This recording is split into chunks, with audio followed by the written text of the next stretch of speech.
Everybody, it's the homie Truth Teller, the street reporter, and I'm pretty sure we all done seen that exclusive interview that Zach TV dropped last night, man, with Chicago rapper Tay 600. I want to say that was epic too. In my opinion, it was better than a lot of the other interviews because I think not only was the setting outside was better, it just felt like a more in-depth interview. And there was some shit said in the interview kind of tweaked my head off. And I ain't gonna lie, I kind of believe the guy, man. Like I told you, I wasn't there, you know. None of us know for sure because none of us was there. But, you know, listening to the guy spoke nothing but facts. There's a lot of people saying shit, you know, be posting shit, but everybody said this shit from an opinion standpoint. This guy was saying shit about facts. And when he brought up the part about how can he be like one of the most top, you know, witnesses for this case, you feel me? He a star witness, the guy who could put him behind bars, the guy that the state loved. He told he was the guy who was going to put him all locked up. Why in the fuck would they not put him on the stand?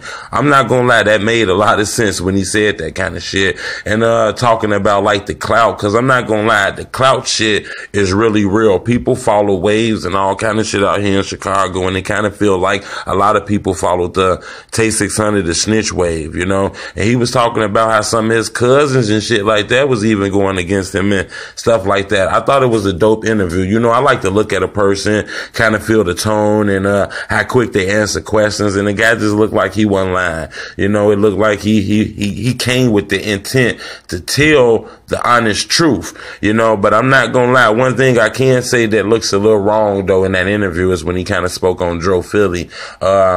I looked at the paperwork on Dro Philly and it kind of said something a little different than what Tay 600 said, okay, in a Dro Philly paperwork that I might end up putting the link of that description in the link of that video in the description. Y'all just check my description out in case I put the link in there and check out the paperwork. But everything else seemed very accurate, man. You know, he spoke on E-Day. He spoke on 600 Breezy a lot.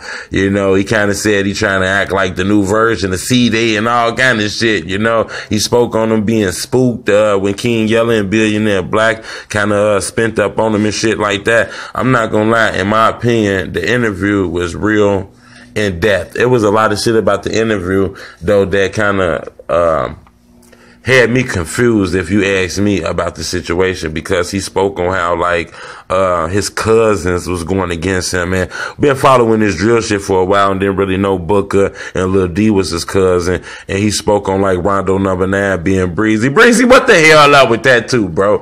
Cause that shit crazy, bro. I wanna know. We've been following this drill movement for a long ass time, and a lot of us ain't know you was Rondo number 9 cousin. It seemed like rappers are trying to gravitate towards this shit to get the clout.